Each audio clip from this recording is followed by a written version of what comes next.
किसी गांव में एक किसान रहता था। गांव के पास में ही उसका एक छोटा सा खेत था।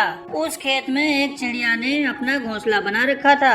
कुछ दिनों बाद उस चिड़िया ने घोंसले में अंडे दिए। अंडे देने के कुछ दिनों बाद ही अंडों से बच्चे निकल आए। धीरे धीरे उस किसान की फसल भी तैयार हो गई। अब फसल की कटाई का समय आ गया था। एक दिन किसान खेत आया और बोला, मैं कुछ आदमियों को अपने खेत की कटाई के लिए कल भेज दूंगा और वो सारी फसल काट कर मेरे घर ले आएंगे। इस बात को सुनकर चिड़िया के बच्चे बहुत परेशान हो गए। जब शाम को चिड़िया वापस लौटी तो बच्चों ने सारी बात बताई। चिड़िया ने कहा, बच्चों घबराने की जरूरत नहीं है, कल किसान कटाई के लिए नहीं आएगा। अगले दिन चिड़िया की बात सही साबित हुई। उसकी फसल काटने कोई नहीं आया। फिर जब किसान खेत पर आया तो उसने देखा कि उसकी फसल नहीं कटी है। तो उसने कहा, कल मैं अपने कुछ दोस्तों को भेजकर फसल पक्का कटवा दूंगा।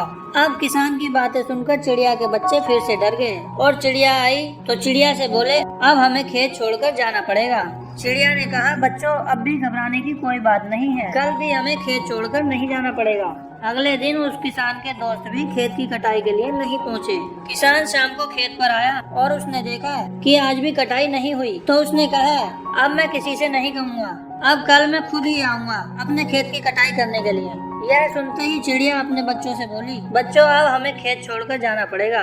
तभी बच्चों ने चिड़िया से पूछा कि माँ, आप इतने विश्वास के साथ कैसे कह सकती हो कि हमें खेत छोड़कर जाना पड़ेगा। तभी चिड़िया ने कहा, पहले किसान दूसरों पर निर्भर था, इसलिए उसका कार्य सही समय पर नहीं हुआ, लेकिन अब किसान खुद ही अपना काम करेगा और सही समय पर कर लेगा। इस तरह से उसी रात चिड़िया और उसके बच्चे उस खेत को छोड़कर चले गए। तो बच्चों, इस कहानी से हमें यह शिक्षा मिलती है कि हमें अपना कार्य खुद ही करना चाहिए। दूसरों पर निर्भर रहकर हमें सिर्फ धोखा ही मिलता है।